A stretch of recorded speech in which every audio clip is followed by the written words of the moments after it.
Doctor Binu Varghese को नासिक के rotary club में दर्पण कर बाल शास्त्री जंभेकर पत्रकार संघ द्वारा आयोजित price of India national icon award 2024 प्राप्त करने पर सम्मानित किया गया। यह पुरस्कार लोकसभा सदस्य भास्कर मुरलीधर भगारे द्वारा प्रदान किया गया। इस दौरान एमपी डिंडोरे नासिक से अन्य गणमान्य व्यक्ति के साथ यह सम्मान समारोह आयोजित किया गया, जिसमें क्षेत्र में उनके उत्कृष्ट प्रदर्शन के लिए प्रदान किया गया।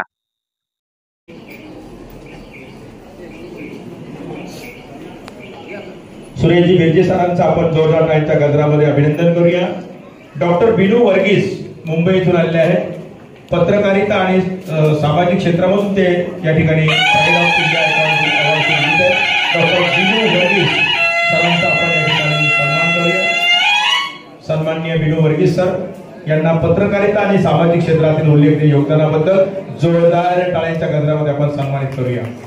त्यानंतर दिनेश संतोष सैंदाने सर, दिनेशजी आपण मंचावर यावं। टायगर ऑफ इंडिया आयकॉन अवॉर्डचे मानकरी दिनेशजी सैंदाने सर धुळेतून आलेले आहेत, त्यांचा सन्मान आपण करूया। दिनेशजी सैंदाने